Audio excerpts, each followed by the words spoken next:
Hoop is sekerlik een van die mees kragtigste konsepte wat ons het op aarde. Met dit kan jy volhou en uithou en sonder dit wel, ek dink is ons almal hopeloos. Voel jy hopeloos? Ek wil vir jou 'n vers lees wat vir jou die realiteit van hoop gee. Dis die waarheid oor hoop. En terwyl ek dit lees, wil ek hê jy moet jou oë sluit en hierdie realiteit voorstel. Hebreërs 10 vers 23 verklaar: Laat ons die belydenis van die hoop onwankelbaar vashou, want hy wat dit beloof het, is getrou. Laat ons die belydenis van die hoop onwankelbaar vashou, want hy wat dit beloof het, is getrou.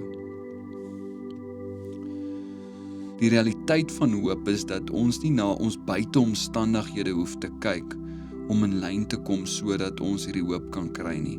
Hoop is reeds binne in jou. Dis 'n persoon. Hoop is nie iets nie, dis iemand. Dis Jesus Christus. Op hierdie oomblik is hy in jou. En met jou oë steeds gesluit wil ek hê dat jy hoop moet sien vir 'n oomblik as 'n kragtige diamant, 'n diamant wat weerkaats dalk.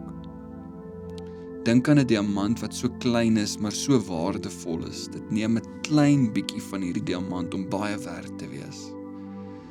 Nou wil ek hê dat jy daai hoop aan die binnekant van jou moet voorstel. Miskien het jy nie baie nie, miskien het jy net ook so bietjie. En daai hoop is opgesluit in die persoon Jesus, want hy is aan die binnekant van ons. Hy leef binne in jou. Hoop leef binne in jou. Ek wil hê jy moet dit saam met my verklaar in dankbaarheid. Jesus, dankie vir hoop. Jesus, dankie vir die hoop in ons. Jesus, dankie vir hoop in ons.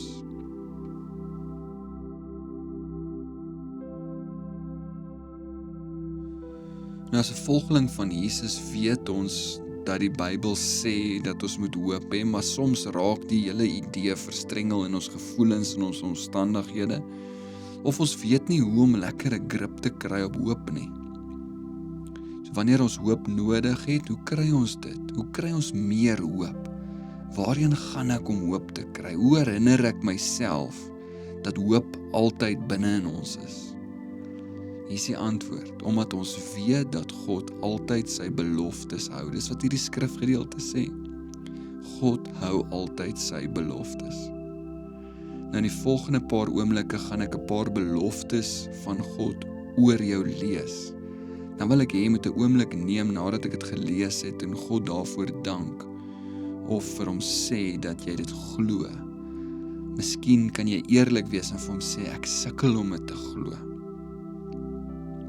Die Here verklaar, ek sal jou rus gee. Hy verklaar oor jou, ek sal vir jou krag gee. Ek sal jou skuld en skaamte wegneem. Ek sal met jou wees. Ek sal vir jou vrede gee.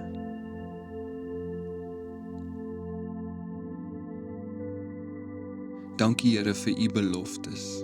Help ons om hierdie beloftes te glo. Beloftes wat nie net in ons gedagtes is nie, maar in ons gedagtes, in ons hart en binne in ons gees is, sodat ons hierdie hoop binne in ons kan dra.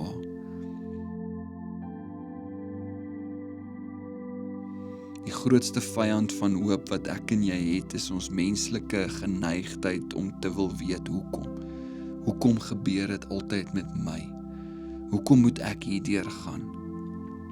Ek wil hê ons moet daai hoekom oorgee aan die Here vandag. Verklaar nou aan die Here dat jy hierdie neiging om altyd te wil weet hoekom nou oorgee. Laat gaan. Vertrou dit nou toe aan die Here.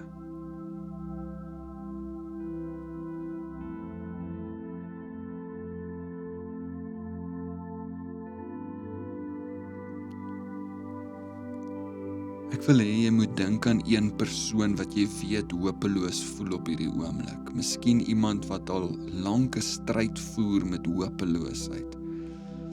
Dalk is hulle miskien nou al op die punt waar hulle so moedeloos is dat hulle wil opgee. Miskien iemand wat jy sien, wat jy wonder of het hulle ooit hoop al gehad. Dink aan hierdie persoon en dan stem jy saam met my in gebed terwyl ons vir hulle bid. Jesus, dankie dat ons hoop binne in ons kan dra. Saam bid ons nou, Here, vir hierdie spesifieke persoon wat U op elkeen van ons harte lê. Jesus, ek wil vra dat hoop sal opkom soos 'n sonopkoms in hulle lewe. Here, as hulle teken nodig het, wil ons bid vir daai teken, 'n wonderwerk nodig het, of iets bonatuurliks nodig het. Here, praat met hulle in hierdie oomblik. Jesus, ons vra dat U sal kom en ingryp in hulle lewens, en dat U sal voorsien in die naam van Jesus. Amen.